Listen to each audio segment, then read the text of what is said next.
ಕನ್ನಡ ಜ್ಯೋತಿ ರಥವನ್ನ ಕನ್ನಡಾಂಬೆಯ ವಿಗ್ರಹಕ್ಕೆ ಪುಷ್ಪಾರ್ಚನೆಯನ್ನ ಮಾಡಿ ಆರತಿಯನ್ನ ಬೆಳಗಿಸಿ ತೆಂಗಿನಕಾಯಿ ದೃಷ್ಟಿಯನ್ನ ತೆಗೆಯುವ ಮೂಲಕ ತಹಸೀಲ್ದಾರ್ ಮಂಜುನಾಥ್ ಹಾಗೂ ಅಧಿಕಾರಿಗಳ ತಂಡ ಅದ್ದೂರಿಯಾಗಿ ಕೊರಟಗೆರೆ ತಾಲೂಕಿಗೆ ಸ್ವಾಗತಿಸಿದ್ರು. ಸಕಲ ಗೌರವಗಳೊಂದಿಗೆ ಪೊಲೀಸ್ ಇಲಾಖೆಯ ತಂಡ ರಥದ ಮುಂದೆ ಸಾಗಿತು ಹಾಗೂ ಮಹಿಳೆಯರು ಕಲಶವನ್ನ ಹೊತ್ತು ಊರಿನ ಜಾತ್ರೆಯಂತೆ ರಥವನ್ನ ಸ್ವಾಗತಿಸಿದ್ರು. ಯುವಕರು ಸಿಡಿ ಮದ್ದುಗಳನ್ನ ಸಿಡಿಸಿ ಸಿಹಿ ಹಂಚಿ ಸಂಭ್ರಮಿಸಿದ್ರು.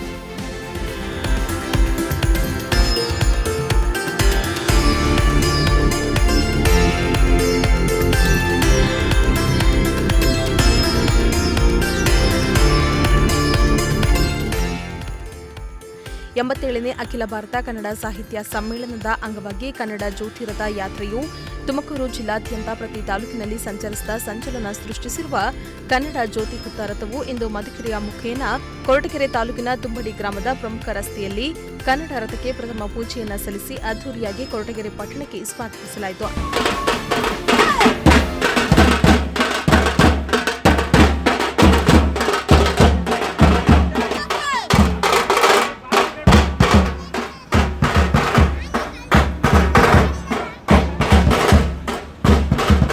ನಂತರ ಪಟ್ಟಣದ ಎಸ್ಆರ್ಎಸ್ ವೃತ್ತದಲ್ಲಿ ಆಯೋಜಿಸಲಾಗಿದ್ದ ಕಾರ್ಯಕ್ರಮದಲ್ಲಿ ತಾಲೂಕಿನ ಎಲ್ಲ ಇಲಾಖೆಯ ಅಧಿಕಾರಿಗಳು, ಕನ್ನಡಪರ ಸಂಘಟನೆಗಳು, ಪೊಲೀಸ್ ಇಲಾಖೆ ಅಧಿಕಾರಿಗಳು ಅದ್ದೂರಿಯಾಗಿ ಕಾರ್ಯಕ್ರಮವನ್ನು ನೆರವೇರಿಸಿದರು.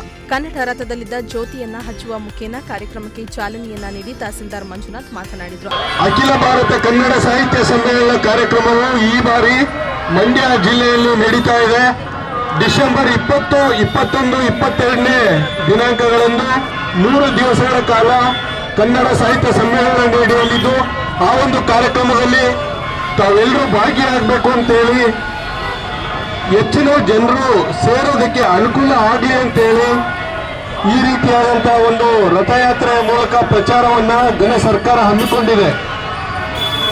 ಮಾನ್ಯ ಮುಖ್ಯಮಂತ್ರಿಗಳು, ಮಾನ್ಯ ಉಪಮುಖ್ಯಮಂತ್ರಿಗಳು, ಮಾನ್ಯ ಕನ್ನಡ ಮತ್ತು ಕನ್ನಡ ಸಂಸ್ಕೃತಿಯ ಇಲಾಖೆಯ ಸಚಿವರು ಹಾಗೂ ನಿಮ್ಮೆಲ್ಲರ ಪ್ರೀತಿಯ ಗೃಹ ಸಚಿವರು, ತುಮಕೂರು ಜಿಲ್ಲಾ ಉಸ್ತುವಾರಿ ಸಚಿವರು ಹಾಗೂ ನಮ್ಮ ಕ್ಷೇತ್ರದ ಡಾಕ್ಟರ್ ಜಿ ಪರಮೇಶ್ವರ್ ಸಾಹೇಬರ ಒಂದು ಮಾರ್ಗದರ್ಶನದಲ್ಲಿ ಇಂದು ನಾವು ಕನ್ನಡ ರಥಯಾತ್ರೆಯನ್ನು ತುಂಬಾಡಿಯಲ್ಲಿ ಬರಮಾಡಿಕೊಂಡು ತುಂಬಾಡಿಯ ಮೂಲಕ ಕೊರಟಗೆರೆ ಪಟ್ಟಣದ ಮುಖ್ಯ ಬೀದಿಯಲ್ಲಿ ಜನರಿಗೆ ಒಂದು ಅರಿವು ಮೂಡಿಸುವಂತಹ ಕಾರ್ಯಕ್ರಮವನ್ನ ಮಾಡಿದ್ದೀವಿ.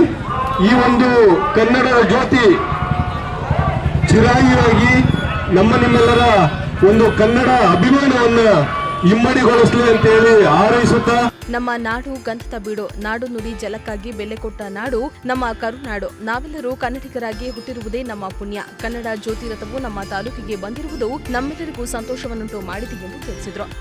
ಇದೇ ಸಂದರ್ಭದಲ್ಲಿ ತಾಲೂಕಿನ ಎಲ್ಲ ಅಧಿಕಾರಿ ವರ್ಗದವರು, ಕನ್ನಡ ಪರ ಸಂಘಟನೆಗಳು, ಪತ್ರಕರ್ತರು, ಪೊಲೀಸ್ ಇಲಾಖೆಯ ಅಧಿಕಾರಿಗಳು, ಸಿಬ್ಬಂದಿ ವರ್ಗದವರು, ಅಂಗನವಾಡಿಯ ಶಿಕ್ಷಕರು ಹಾಗೂ ಸಹಾಯಕರು ಸೇರಿದಂತೆ ಸಾರ್ವಜನಿಕರು ಹಾಜರಿದ್ದರು.